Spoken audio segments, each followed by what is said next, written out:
గుడి వాళ్ళ first time అవుతుంది. ప్రసాదం అయిపోతుంది. పానకం కోసం గుడి పోతుందంట. పొద్దు ముగ్గులు ఫోన్లు కింద పడడం తప్ప ఏమీ లేదు. చూడే చున్నీ లేకుండా గుడి పోగుదా.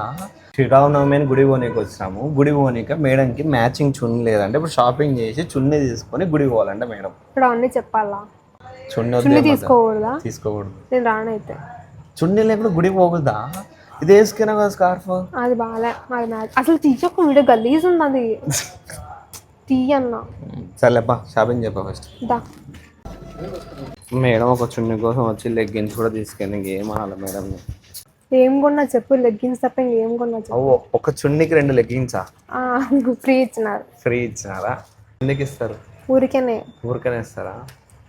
సరే వేసుకోమని చున్నీ. వీడియో ఆఫ్ చేసి వేసుకుంటా. వేసివా? ఆడే అడిగింది. పొద్దు ముగ్గులు ఫోన్లు కింద పడడం తప్ప ఏమీ లేదు. చూడే ఇంకా ఇట్లా ఫోన్లు ఇట్లా కింద పడేస్తుంది.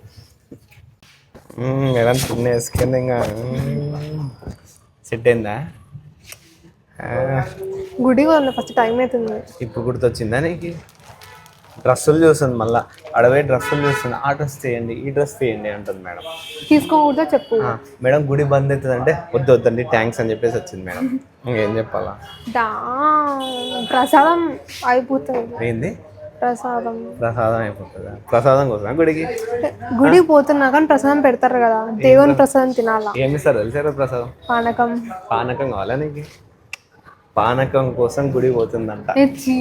లేదు, నేను దేవుడి కోసమే పోతున్నా. ఇప్పుడు నిజం చెప్పు. నిజం. దేవుడి కోసం బొట్టు కూడా పెట్టుకున్నా ఫస్ట్. రాముడి గుడికే పోలేరు. ఆడైతేనే నువ్వు ఫస్ట్ నాకు